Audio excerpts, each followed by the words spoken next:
발표 네, 시작하겠습니다. 네, 안녕하세요. 제 이름 민규식이고요. 일단은 아까 소개받은 대로 지금 한양대학교 미래자동차공학과에서 석박사 통합과정 중에 있고, 오늘은 이제 AI 그리고 그 기술이 어떻게 유니티에 적용이 되는가에 대한 말씀을 좀 드리려고 합니다. 사실 이렇게 발표 두 개 듣고 바로 제 거 이어서 들으시니까 많이 힘드실 텐데, 제 거는 그냥 쭉 영상들로만 구성이 돼 있으니까 그냥 딱 보고 와, 저런 거 있구나, 그냥 이렇게만 생각을 해주시면 될 것 같아요. 가볍게 다니시면 될 것 같습니다. 일단은 인공지능이라는 것 자체에 대해서 조금 생소한 분들이 계실 수 있으니까, 일단 인공지능이 요즘은 어떤 좀 동향을 보인다, 이런 거에 대해서 조금 먼저 말씀을 드리고 시작을 하려고 그래요. 사실 최근에 이제 인공지능이다, 4차 산업혁명이다, 딥러닝이다, 뭐 이런 말이 엄청 많이 나옵니다. 제가 뭐 이렇게 뭐 광고를 봐도 뭐 인공지능 카메라, 인공지능 냉장고, 뭐 인공지능 에어컨, 뭐 이렇게 별게 다 나오죠. 그래서 일단은 그 관계를 약간 정리를 하자면, 이제 가장 넓은 개념이 인공지능이고요. 이제 그 안에 인공지능, 뭔가 사람의 어떤 능력을 이렇게 따라하면은 그걸 이제 인공지능이라고 부릅니다. 인간의 학습 능력, 추론 능력, 지각 능력, 뭐 언어 이해 능력, 이런 거를 이제 이해하는 거를 이제 이런 거를 컴퓨터 프로그램으로 실현한 걸 이제 인공지능이라고 부르고요. 머신러닝은 이제 그 중에 하나, 그 분야 중에 하나로 어떤 데이터를 기반으로 인간의 어떤 학습 능력을 이제 컴퓨터에서 실현을 하는 거예요. 그래서 데이터를 많이 보고 이제 그걸 보고 배우는 거죠. 사람이 if else 문을 직접 짜줄 필요가 없습니다. 근데 이제 거기서 더 세부적으로 들어가서 딥러닝이라는 친구가 나왔어요. 딥러닝은 어떤 닫힌 구조의 신경망이라는 것을 기반으로 합니다. 어떤 머신러닝의 한 분야고, 이제 이걸 이용해서 최근에 굉장히 좋은 성능들을 내고 있기 때문에 어떤 이슈가 되고 있는데요. 일단 갑자기 얘가 왜 떴냐? 한 2012년 정도부터 뜨기 시작을 했어요. 이제 일단은 그동안 이제 알고리즘들이 많이 발전을 했고요. 사실 이제 저게 어떤 뇌의 작동 방식을 어떤 모사해서 만든 알고리즘이라고 옛날에는 막 놀림도 많이 받았습니다. 너는 가서 뇌나 만들어라 막 이랬는데, 이제 그 기술이 엄청 발전을 했고 알고리즘들이 나오고, 또 이제 게이머 분들 덕분에 이제 GPU가 많이 발전을 했죠. 이게 사실 저 딥러닝 연산이라는 게 다 매트릭스 연산들이라 보니까 저 GPU의 발전에 따라서 연산 속도도 매우 빨라졌고, 그리고 이제 인터넷이 발전하고 하드웨어들이 좋아지면서 저희가 이제 흔히 말하는 빅데이터라는 걸 구축을 할 수 있게 됐습니다. 그래서 이제 저런 것들의 이제 화학 작용을 통해서 이제 딥러닝이라는 분야가 2012년에 어떤 이미지 분류하는 대회에서 다른 애들은 다 80%대에서 놀고 있을 때 혼자 90 몇 프로를 찍으면서 확 부상을 했고, 이제 그 이후로 사실 엄청나게 많은 어떤 성과들을 내고 있습니다. 일단은 좀 게임 쪽에 연관해서 설명을 드리자면은, 이제 2015년에 이 블록 깨기를 딥마인드라는 회사에서 처음에 하는 걸 공개를 했습니다. 그래서 야, 블록 깨기 이거는 이제 제가 구현한 거고, 저 아래 기터브에 가시면 코드랑 환경이랑 다 구현이 되어 있는데, 블록 깨기 이게 막 잘하긴 잘한다라고 할 수는 있는데, 이때 이 알고리즘이 좀 대단했던 거는 사람처럼 어떤 이미지만 딱 봅니다. 그러니까 뭐 내 위치, 블록의 위치, 공의 위치를 직접 알려주는 게 아니고 그냥 이미지만 사람처럼 보고 자기가 이런저런 플레이를 막 해본 다음에 점수를 많이 얻는 방향으로 이제 플레이 학습을 하는 어떤 알고리즘이었고요. 그래서 이 바로 다음 해가 사실 이제 메인이었죠. 이제 알파고가 2016년에 공개가 되면서 사실 이제 딥러닝이 빡 뜨는 계기가 됩니다. 사실 저도 이거 할 때 이 알파고가 시작하기 한 1년쯤 전부터 이제 인공지능 공부를 시작을 하고 있어서 와, 재밌겠다 이러고 바둑 하나도 모르는 상태로 봤었는데, 전 사실 그래도 아직은 사람이 더 잘하지 않을까, 그리고 사실 이제 상대가 저 이세돌 부단님이었는데 라고 생각했는데 4대1로 그때 알파고가 이겼죠. 그때 굉장히 쇼크였고, 그리고 참고로 이때 한 번 이기고 나서 알파고는 그 다음부터 인간한테 한 번도 안 졌습니다. 그러니까 알파고한테 유일하게 1승을 거둔 사건이었고, 이제 이때 1년 딱 뒤에 알파고 제로라는 알고리즘이 나왔습니다. 얘는 알파고가 더 무서운 게, 알파고는 처음에 사람의 이 바둑 데이터를 이제 기반으로 어느 정도 학습을 하고 그 다음에 자기를 강화시킨 알고리즘이었는데, 알파고 제로는 그런 거 없습니다. 그냥 아예 바둑을 하는 걸 몰라요. 막 놔봐요. 자기 둘이 이렇게 막 놔보다가 야, 내가 이겼다, 막 또 놔보다 야, 내가 이겼다, 이걸 계속 반복을 계속 반복을 해서 이제 아예 바둑을 모르는 상태에서 시작해서 딱 3일 학습해서 이제 알파고 그 이세돌님을 이겼던 알파고를 이기기 시작을 했고, 40일 동안 학습시켜서 이제 알파고 를 100대 0으로 이기면서 이제 바둑계에서 은퇴를 했습니다. 요즘에 이제 교육업을 하고 있고요. 요즘에 이제 젊은 그 바둑 기사분들은 여기 들어가면 알파고의 생각을 알려줘요. 난 다음에 여기 놓을 거야, 몇 프로로 여기 놓을 거야, 몇 프로로 여기 놓을 거를 알려줘서 이제 그런 걸 보고 요즘 공부도 한다고 합니다. 네, 그래서 요거 제가 알파고 제로 구현했던 건데 저기 검정색 왼쪽에 검정색이 이제 알파고 제로 알고리즘이고 저는 하드웨어가 그렇게 짱짱하지 않기 때문에 이제 9x9고 오목이에요. 전 바둑을 둘 줄 몰라요. 그래서 이게 학습이 돼도 얘가 잘하는 건가 못하는 건가 지금 이해가 안 돼가지고 일단 저희 몇 분 팀원분들과 함께 이제 알파고 제로 알고리즘을 구현을 했습니다. 그래서 저 검은색이 알파고인데 치사하게 제가 3-3을 놔요. 그래서 제가 져요. 근데 제가 3-3 넣을 수 있게 일부러 설계를 좀 했어요. 그 방법을 찾을 수 있을까? 근데 기가 막히게 찾습니다. 그리고 결국 저를 이겨요. 아주 냉혹해요. 이렇게 봐주는 게 하나도 없습니다. 그래서 이렇게 결국은 네, 제가 만든 알고리즘한테 지는 네, 아주 씁쓸한 상황이 됐었고요. 그리고 이제 그 이후에 알파스타. 이건 되게 최근에 나왔어요. 지금 저희 2019년 10월 30일에 나왔다고 그러는데 이제 알파스타, 스타크래프트 2에다가 적용을 했고 이제 그랜드마스터 랭크를 찍었어요. 얼마 전에. 그래서 이제 그걸 가지고 논문을 썼고 무려 네이처 표지에 실리는 네, 기고가 됐었는데 이제 이 논문 같은 경우는 어떻게 이 알파스타라는 알고리즘이 이 그랜드마스터까지 올라갈 때까지 어떤 알고리즘들이 적용이 됐는가 이런 걸 정리해 놓은 논문입니다. 그리고 사실 이거 할 때까지는 딥마인드가 야 그래서 니네는 이렇게 게임만 하냐? 이렇게 인공지능이 좀 사람한테 도움이 될 순 없냐? 이제 이런 비판도 조금 받았다고 해요. 그래서 딥마인드가 그래? 하면서 낸 게 이제 알파폴드라는 겁니다. 이제 단백질이라는 게 얘가 나중에 이렇게 지금 딱 생긴 걸 보고 얘가 나중에 어떻게 접힐 것인가, 어떻게 꼬일 건가, 이 꼬이는 형태에 따라서 얘가 나중에 뭐 당뇨병이나 알츠하이머나 이제 이런 거를 유발할 수 있는 그런 단백질이 된다고 해요. 그래서 이게 나중에 어떤 형태를 가지게 될 건가를 예측하는 게 사실 지난 이제 반세기 동안 생화학 하시는 분들한테 엄청난 문제였다고 하고 1년에 2번씩 저 단백질 구조 예측 학술대회가 열리는데 이렇게 아미노산 목록을 쭉 보고 얘가 나중에 무슨 어떤 구조의 단백질이 될 거다를 예측하는 대회예요. 이게 딥마인드가 첫 출전을 해서 작년 말이었던 걸로 기억하는데 첫 출전을 해서 1등 했습니다. 43개 중에 25개가 어떤 구조가 될지 맞췄어요. 그럼 반타작밖에 못했는데요? 라고 생각할 수도 있는데 2등은 3개 예측했어요. 그러니까 처음에 참가를 해서 엄청난 성과를 거둔 거죠. 이제 여기까지는 사실 제가 딥마인드를 너무 좋아해서 딥마인드가 해왔던 일들이고 뭐 요즘은 되게 인공지능을 가지고 되게 재밌는 걸 많이 합니다. 이제 이거 같은 경우는 비디오에서 이제 물체를 인식하는 거예요. 지금 여기 네모 치면 막 사람 치고 저기 트레인 치고 이렇게 네모를 쳐서 찾죠.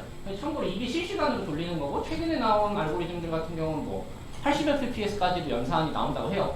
지금 저렇게 많은 물체가 있어도 아랑곳하지 않고 다 찾습니다. 근데 그렇게까지 막 정확한 건 아니에요. 이게 뭐 예를 들면은 여기 학습이 되지 않은 게 아예 있을 수도 있고요. 지금 여기서 보면 뭐 트럭이라고 적었다가 딴 걸로 바뀌었다가 하는 경우 좀 있습니다. 지금 여기서 홀스로 잡고 저기 있는 독수리는 더욱 개로 잡죠. 그럴 수도 있어요. 독수리라는 그 정답이 애초에 없었으면. 그래도 이제 굉장히 이제 딥러닝이 적용이 되면서 이런 비전 분야에서도 성능 향상이 굉장히 많았고요. 이거는 쇼어트 앤드 텔이라고 사실 얘는 조금 된 알고리즘인데 이게 딥러닝에서 흔히 이제 오래된 알고리즘이다 하면 3-4년 전 알고리즘이라는 뜻인데 지금 이거 같은 경우는 처음 나왔을 때 이거 진짜 대단하다고 생각을 했었는데 이거는 이제 이미지 캡셔닝이라고 어떤 이미지에 대한 설명을 한 텍스트를 뱉어주는 알고리즘이에요. 그래서 왼쪽 위에 보면은 저 사진을 보고 딥러닝 알고리즘이 어떤 문장을 만듭니다. 그걸 설명하는. 그래서 woman is throwing a frisbee in a park라고 했는데 그 트럭처럼 맞죠? 트럭처럼 만든 그림을 설명을 했죠? 근데 여기서 한 단계 더 나와서 야 너 프리스비는 왜 프리스비라는 단어를 만들었어? 뭘 보고 만들었어? 라는 걸 물어봤을 때 저렇게 하얗게 표시를 합니다. 내가 저걸 보고 프리스비라는 단어를 만들었다 라고 해요. 그래서 다른 것도 이제 다 비슷한 결과를 보여주는데 이제 이런 재밌는 연구도 있고요. 이제 이거 같은 경우는 가짜뉴스를 만들어내는 알고리즘이었어요. 그래서 첫 달러 같은 경우는 사람이 써줍니다. 근데 내용이 엄청 허무맹랑해요. 한누리 유니콘이 무슨 안데스 산맥에서 발견이 됐다. 사람들이 깜짝 놀랐다. 말도 안 되는 내용을 써놓고 딥러닝한테 야 그 다음부터는 네가 한번 이어서 써봐 라고 했을 때 이렇게 단어 선택이나 문법적으로나 되게 그럴듯한 어떤 기사를 만들어냅니다. 그래서 쟤네는 뭐 풀에 특징적인 게 있어가지고 오비스 유니콘이라고 부르기로 했고 뭐 4개의 풀이 있고 뭐 지난 뭐 2세기 동안 미스터리였던 게 막 어쩌고저쩌고 하는데 이게 문장이 너무 그럴듯하고 가짜뉴스를 잘 만들어서 이거는 이제 제가 알기로는 이제 미국 그쪽에서 이제 공개하지 마라 이 알고리즘은 악용이 될 수 있으니까 공개를 하지 마라라고 할 정도로 이제 실제적인 어떤 거를 만들어내는 그런 알고리즘도 나왔고요. 그리고 이제 요거랑 다음에 하나 더 있네요. 네.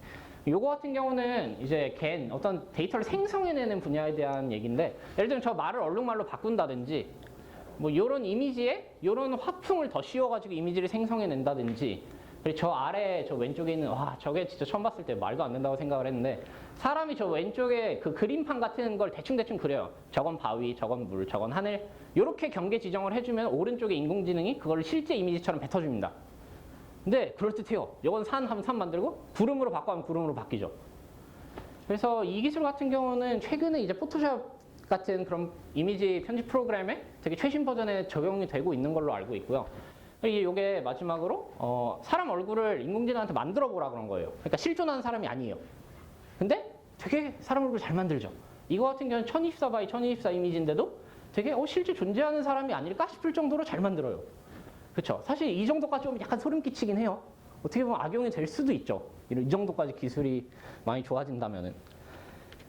그리고 마지막 이제 삼성 모스크바 AI 센터에서 공개를 한 기술인데, 자, 저기 저렇게 사람이 움직이는 저런 영상을 하나 준비를 하고 거기서 눈, 코, 입을 땁니다. 그리고 다른 사람 사진을 찍어요. 이렇게 달아라. 그러면 여기서 눈, 코, 입을 자기가 찾아서 이 움직임을 더 씌워요. 그러니까 이 사람은 사진만 찍혔는데 이렇게 움직이고 있는 거죠. 저 사람의 모션대로. 그래서 이게 되면은 뭘 할 수 있냐? 짠, 이게 되죠. 그렇죠? 그러니까 이 사람의 어떤 말하거나 이런 거를 모나리자 같은 사진을 다양한 각도에서 찍은 다음 조정을 시키면은 모나리자가 저렇게 가운데 있는 것처럼 저런 새침한 표정도 지을 수 있게 만들 수 있는 거예요. 그래서 이제 여기까지가 최근 이제 AI가 이제 딥러닝이 이제 발전을 하면서 어떤 이론의 발전들에 대한 설명이었고요. 사실 이게 재밌는 거 보여드려야 되는데 여기 10분이나 시간을 썼는데 자, 그 다음에 이제 이렇게 AI가 열심히 발전을 하고 있다 하는데, 이제 여기 이런 추세에 이제 뒤지지 않게 유니티도 몇 가지 어떤 기능들을 공개를 하고 적용을 하고 있습니다. 그래서 이제 크게 공개를 한 게 이렇게 두 가지인데요. 일단 첫 번째는 ML 에이전스라는 기능이고, 두 번째는 유니티 시뮬레이션이라고, 이거 아주 최근에 지난 유나이트 코펜하겐 때 발표가 됐던 건데, 이제 베타 버전을 한번 써봐가지고 그럼 이거 나중에 이런 식으로 쓸 수도 있겠다라고 생각을 한 걸 조금 정리를 해봤습니다. 그렇고 일단은 이제 제가 주로 하고 있는 ML 에이전스에 대해서 먼저 좀 설명을 드릴게요. 이제 ML 에이전스는 2017년 9월 19일에 출시가 됐고, 현재 0.11.0 버전, 아직 베타 버전이에요. 2년 정도 됩니다. 베타 버전이고, 저는 저거를 2017년 9월 19일부터 써봤는데 이제 아직까지 굉장히 잘 쓰고 있고, 사실 강화학습을 하는 사람의 입장으로서는 정말 이렇게 대단한, 정말 감사한 툴을 만들어 주다니라고 생각을 할 정도로 정말 잘 쓰고 있습니다. 그래서 이게 어떤 건지 조금 설명을 드리고, 이게 왜 필요한지를 조금 설명을 드리기 위해서는 강화학습이라는 거에 대해서 조금 말씀을 드려야 돼요. 자, 강화학습은 어떤 인공지능, 요즘 인공지능도 분야가 진짜 다양하거든요. 저도 이제 이거 뭐 다 알지도 못할 만큼 정말 다양한 분야가 있는데, 그 중에 강화학습이라는 분야를 위해서 만들어진 툴이라고 생각을 하시면 될 것 같습니다. 일단 강화학습은 보상이라는 걸 가지고 학습을 수행하는 어떤 인공지능 알고리즘이에요. 그래서 어떤 환경이 있고 그 안에서 여러 가지 시행착오를 해보면서 경험을 다양하게 수행을 해봅니다. 내가 이렇게 하니까 뭐 보상을 얼마만큼 받았네, 저렇게 하니까 보상을 얼마만큼 받았네, 이런 시행착오를 다양하게 해보고, 그 다음에 보상을 최대화하는 방향으로 행동을 선택하도록 학습을 해요. 짠, 여기까지 들으면은 이거 완전 게임에 적용하기 좋은 거 아니냐라는 생각이 들 수 있죠. 게임이라는 게 사실 그렇잖아요. 어떤 정해진 환경 내에서 주인공이 다양한 걸 해봐요. 그러면서 이렇게 좋은 점수를 얻기도 하고, 죽으면은 나쁜 점수를 얻기도 하고 하면서 이제 더 좋은 점수를 많이 얻는 방향으로 학습을 하는 게 게임이랑 굉장히 구조가 유사해서 이제 게임에 사실 많이 적용이 되고, 비마인드에서 이제 초창기에 많이 했던 그런 뭐 블록객이라든지 뭐 그런 스타크래프트 이런 것도 다 강화학습의 일종 알고리즘이고, 이제 알파고도 강화학습의 일종 알고리즘이기 때문에 사실 그때 이후로 강화학습에 대한 그 인기도 굉장히 좋아졌고요. 그래서 이제 요즘은 에너지, 뭐 로봇, 뭐 금융 이런 분야에서도 많이 쓰이고 있다고 해요. 사실 금융만큼 또 그 보상이라는 게 확실한 게 또 분야가 드물죠. 요즘 주식에도 많이 적용을 해보는 추세인 걸로 알고 있는데, 아직까지 이렇게 성공하신 분들은 비밀로 하고 계신지 아직까지 뭐 성공했다 공개된 건 없고요. 그렇습니다. 그래서 강화학습은 어떻게 학습을 수행을 하느냐를 잠깐 설명을 좀 드릴게요. 일단 이거 너무 유명한 게임이니까 다들 뭔지 아실 텐데요. 일단 저희가 컨트롤하는 대상, 저 주체, 저거를 저희가 에이전트라고 불러요. 에이전트. 그리고 이 게임 이 자체를 환경이라고 부릅니다. environment라고 부르는데, 이제 에이전트는 이 안에서 어떤 행동을 취해요. 내가 점프를 할 수도 있고, 앞으로 달려갈 수도 있고, 뭐 뒤로 갈 수도 있고, 뭐 그런 행동을 취하면은 뭔가 환경에 약간 변화가 생기겠죠. 에이전트가 뭔가 행동을 취하니까요. 그러면서 에이전트는 뭐 이런 동전을 먹어서 좋은 점수를 얻을 수도 있고, 적한테 부딪혀가지고 나쁜 점수를 얻을 수도 있어요.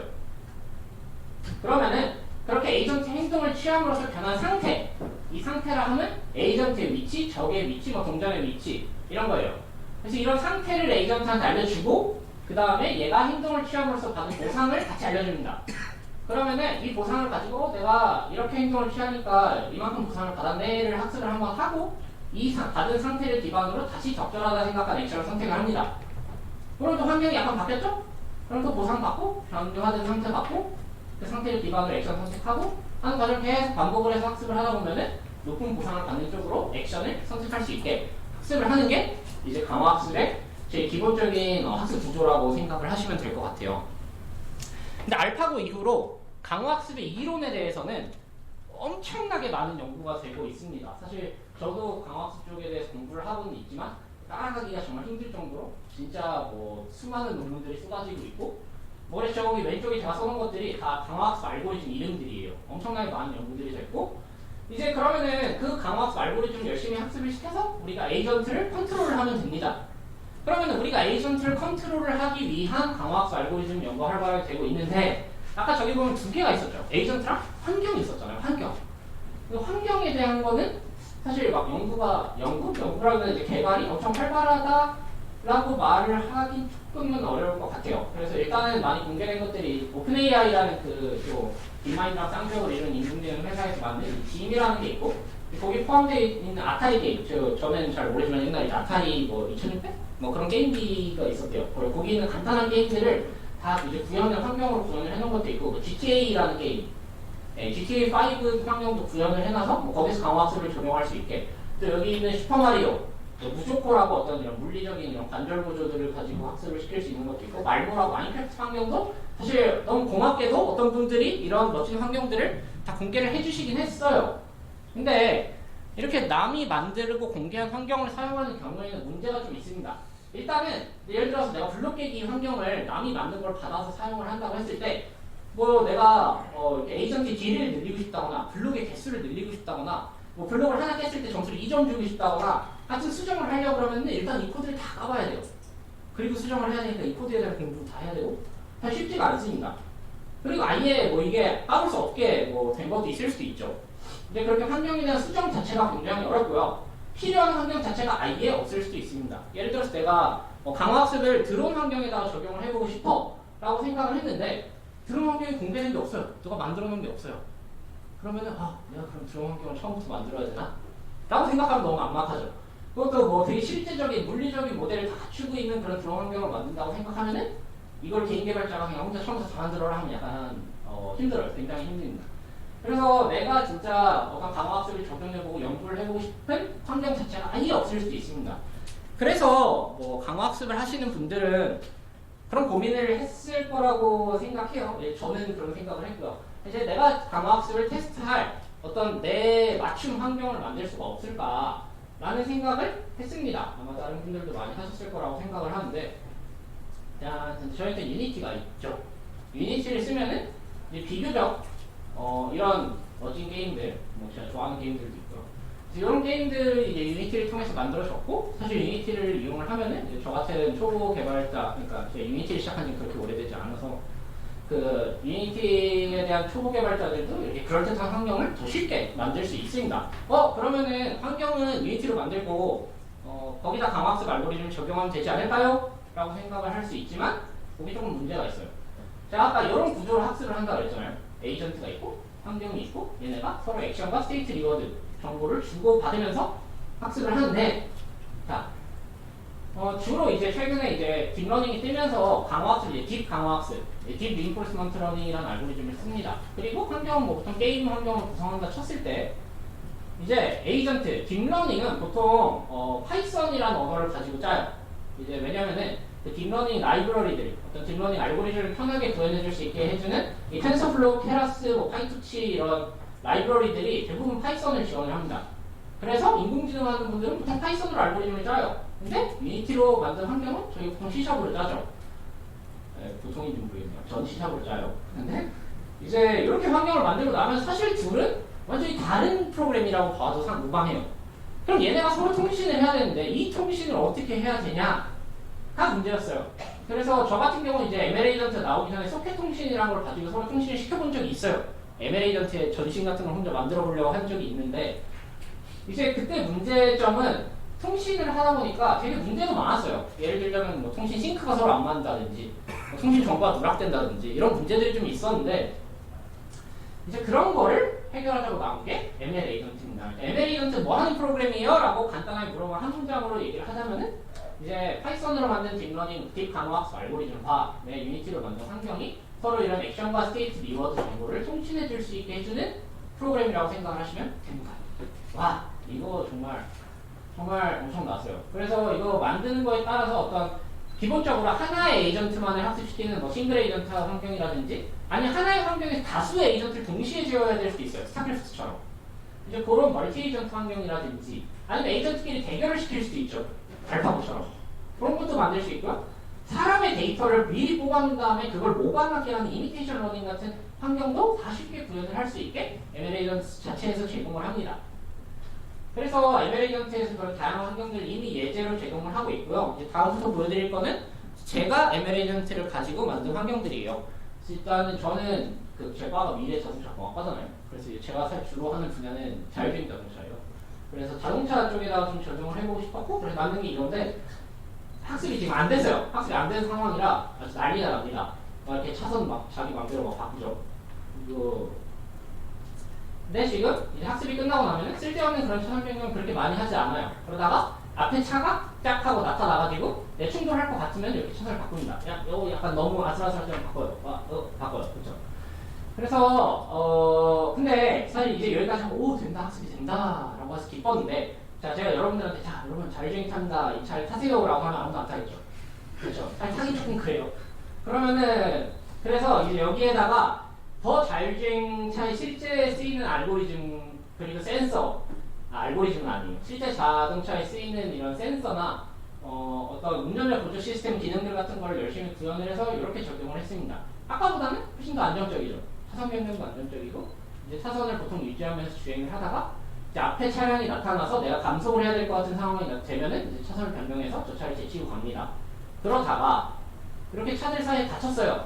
그럼 바꿔 갈 수는 없으니까 이 앞차 속도에 맞춰 추종을 하다가 옆에 공간이 나오면은 차선을 변경해서 다시 저 차를 제치고 갑니다. 요 정도면 성능이 좀 나은데? 그래서 이거 같은 경우는 제가 2018년에 인텔리전트 비에클 심포지움이라는 해외 학회에 가서 그런 결과에 대해서 발표를 했고, 사실 그때 좀 기뻤던 거는 이 시뮬레이터는 제가 ML 에이전트를 직접 만든 시뮬레이터를 가지고 어떤 해외 학술 대회에서 그 논문이 어세이 돼서 발표를 했다는 점에서 굉장히 뿌듯하고 뜻깊은 그런 시간이었다고 생각을 하고, 이 알고리즘은 더 발전을 시켜서 이렇게 안개가 끼거나 센서 노이즈가 있는 상황에서도 아까와 같이 이런 안정적인 주행을 하는 알고리즘까지 개발해서 이제 요거 같은 경우는 제 저널 논문으로 또 한 편 더 기고를 한 적이 있습니다. 그렇고, 요거는 이제 멀티 에이전트예요. 제가 아까 말한 한 환경 내에서 여러 에이전트가 협동하거나 경쟁하는 환경인데요.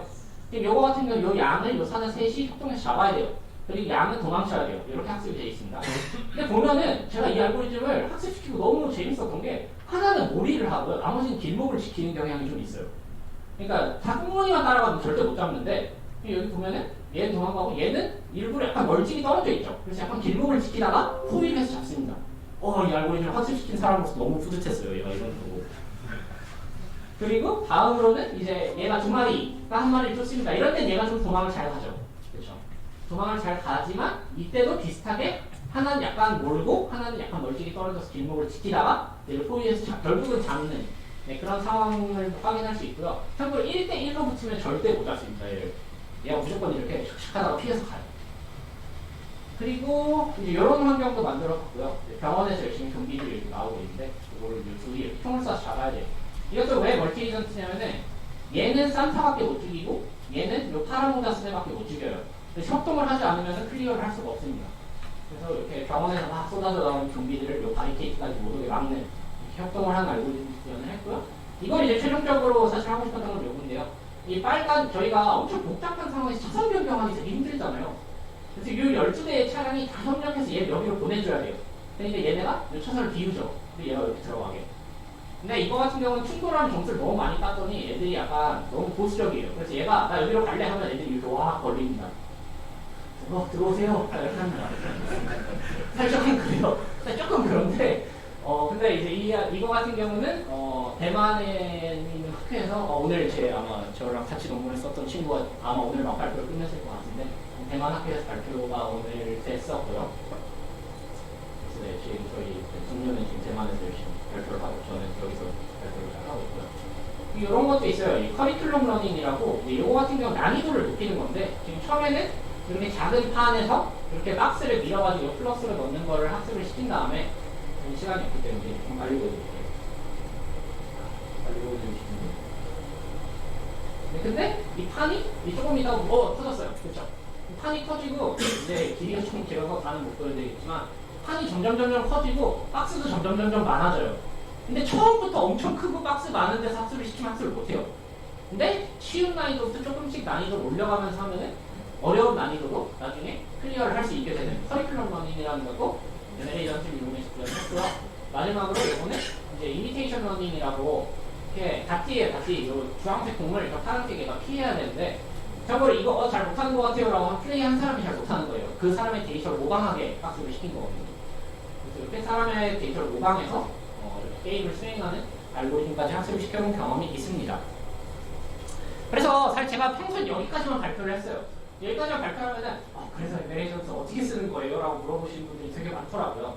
그래서 제가 이거를 만드는 법을 여기 설명드리자면 너무 시간이 오래 걸려서 요런 폼 환경을 이렇게 만드는 방법이랑 제가 여기에 썼던 딥러닝 코드랑 이거 만든 유튜브 영상이랑 다 찍어놨거든요. 그래서 요거 여러분이 찍으셔도 이거 다 타이핑 하실 수는 없잖아요. 그래서 아마 나중에 PDF로 공개가 될 예정이니까 그거 받으신 다음 간편하게 클릭해서 들어가시면 될 것 같습니다. 에메레이전트에 대해서 요거 아주 중요한 거 얘기하거든요. 자, 에메레이전트는 근데 2년 전에 나왔는데 사실 저한테는 너무 좋은 툴임에도 불구하고 사실 그렇게까지 많은 분들이 쓰고 있지는 않은 것 같다라고 생각을 했는데, 그 이유는 아마도 제 추측에는 에메레이전트 쓰려면 딥러닝도 할 줄 알아야 되고 강화학습도 할 줄 알아야 되고 유니티를 가지고 게임 개발도 할 줄 알아야 돼요. 이거 세 개를 다 아우르면서 유니티 에메레이전트를 사용하는 방법에 대한 어떤 지침서, 참고 자료가 부족했다고 생각을 해서 저는 좀 없으면 제가 만든 스타일이랑 이제 여러분들이랑 같이 해가지고 지금 테스터플로와 유니티 에메레이전트로 배우는 강화학습이라는 책 GP를 오늘 마쳤어요. 오늘 인쇄소로 날라갑니다. 감사합니다. 그래서 아마 다다음 주쯤에는 만나보실 수 있을 거예요. 그래서 제가 지금 소개드린 이 에메레이전트라는 게 궁금하시다, 나도 직접 만들어보고 싶다 라고 하시는 분들은 이 책을 한번 사서 이렇게 봐주시면 너무 감사드릴 것 같고요.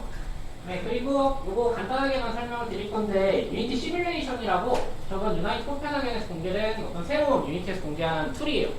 참고로 이거 지금 베타 프로그램 진행 중이라 사실 지금은 거의 제공되는 기능이 없습니다. 근데 일단 유니티에서는 이걸 가지고 어떤 게임 밸런스를 최적화한다든지 자동차 시뮬레이션에다가 썼다고 해요.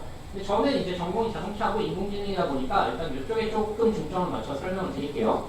자, 저기서 쓴 시뮬레이터는 이거예요. LG SVL 시뮬레이터라고. 와, 이것도 사실 보고 굉장히 감탄을 많이 했는데, 일단은 그래픽 자체가 실제적이라 저희가 어떤 시뮬레이터, 아까 근데 제가 만든 시뮬레이터들은 사실 좀 장난감 같은 경향이 강했는데, 근데 이런 거는 조금 환경이 실제적이잖아요. 어떤 신호등도 있고, 이렇게 차량도 막, 다른 차량도 막 돌아다니고, 사거리 같은 거나 이런 레인들도 구현이 잘 돼 있고요. 이렇게 특히 요즘 인공지능이나 자율주행차 하시는 분들은 이런 라이다라는 데이터를 굉장히 많이 쓰는데, 그 라이다 데이터를 아주 잘 모사하는 이런 센서 데이터, 그리고 이런 세그멘테이션 이미지나 덱스 카메라 같은 진짜 자율주행차 요구하는 분들이 쓰는 그런 데이터들을 구현을 해놨어요. 이렇게 박스 쳐놓는 거라든지. 그래서 진짜 이 정도의 퀄리티면은 인공지능 하는 분들이나 자율주행차 하는 분들이 충분히 쓸 수 있겠다 라고 생각할 정도의 이런 거를 이제 LG 실리콘밸리에 있는 연구팀들이 공개를 해서 올려줬고요. 유니티로 제작을 해서 올려주셨고, 자, 그러면은 내가 이제 이렇게 멋진 환경이 있으니까 이걸 가지고 내가 딥러닝을 좀 써보고 싶다 라고 할 때 저희가 딥러닝이 필요한 거는 큰 데이터, 많은 양의 데이터와 아주 좋은 하드웨어예요. 이제 저희 연구실에서 보통 이렇게 하드웨어 GPU 같은 걸 맞춘다고 했을 때, 저희 연구실이 연결되지 않아도 웬만한 서버 하나 맞추는 데는 일단 기본적으로 막 1000만 원 단위는 그냥 넘어갑니다. 그러면은 저희가 저한테 개인 개발자는 저런 1000만 원짜리를 어떻게 맞추겠어요, 사실. 그래서 시뮬레이션이 제공하는 기능은 이겁니다. 저희가 어떤 유니티로 환경을 빌드해서 구글 클라우드 플랫폼에다가 올려요. 이게 서버예요, 서버. 그래서 저희 구글은 사실 하드웨어 말도 못하게 짱짱한 게 많이 있잖아요. 이런 서버에다가 딱 올리면은 얘가 이 멋진 하드웨어를 가지고 이 환경을 여러 개를 동시에 쫙 실행을 시킵니다. 제가 아까 예를 들어 자동차를 환경에 대한 데이터를 얻고 싶을 때 맑은 날, 비 오는 날, 눈 오는 날, 뭐 그런 거를 다 따라서 시킨다고 하면은 일단 켜놓고 맑은 날 1시간, 뭐 비 오는 날 1시간, 눈 오는 날 1시간, 타차량이 많은 환경 1시간 이렇게 다 학습을 시킨다고 하면 이 데이터를 수집한다고 해서 데이터 수집 시간이 너무 길죠. 근데 환경을 동시에 여러 개를 확 실행을 시켜요. 그리고 병렬적으로 데이터를 수집합니다. 그러니까 비 오는 거, 눈 오는 거, 맑은 거, 타차량이 많은 거 이런 거를 다 환경을 동시에 다 띄워놓고 그 모든 환경에서부터 데이터를 한꺼번에 받아요. 그러니까 일단 데이터 수집하는 시간이 굉장히 절약이 되고 그렇게 수집한 데이터를 가지고 이 클라우드 플랫폼 내에서 직접 학습을 시킬 수 있게 아마 출시를 할 예정인 것 같고요. 그래서 이제 사실 인공지능 하는 사람들한테 이 데이터 수집하는 것도 되게 일이거든요. 그래서 그런 거를 굉장히 시간을 단축시켜주는 툴이 아마 될 거라고 예상을 하고 있고요. 그래서 지금 일단 유니티 쪽에서 공개한 정보에 따르면은 일단은 많은 양의 이런 데이터를 취득하고 이를 이용해서 이렇게 학습을 빠른 시간에 점멸적으로 수행할 수 있게 제공을 할 예정이라고 생각이 되고요. 그리고 또 유니티에서 공개한 거는 예를 들어서 이렇게 로봇팔이 어떤 태스크를 수행한 알고리즘을 내가 짰다. 그러면은 이게 과연 잘 하는가를 할 때도 되게 다양한 환경을 동시에 실행을 시키고 다양한 상황을 준 다음에 이렇게 동그란 애들이 오는 거, 네모난 애들이 오는 거, 육각형 애들이 오는 거를 다 한 다음에 이 로봇손이 과연 그걸 잘 수행을 하는지 같은 것도 테스트 해볼 수 있을 거고 게임 최적화에도 적용이 가능하다고 하고 아마 제 생각에는 나중에 MLA전스랑 연계를 해서 어떤 강화학습 알고리즘을 병렬적으로 띄워놓고 그 강학습 알고리즘 중에 그런 알고리즘들도 있거든요. 예를 들어서 뭐 16개 환경을 동시에 띄워놓고 그 데이터를 가지고 동시에 학습을 수행하는 그런 알고리즘들도 있기 때문에 아마 그런 알고리즘들의 더 수월한 학습을 위해서 적용이 미래에 될 거라고 생각을 합니다. 와, 약간 시간을 넘겼지만 네, 제 발표는 여기까지고요.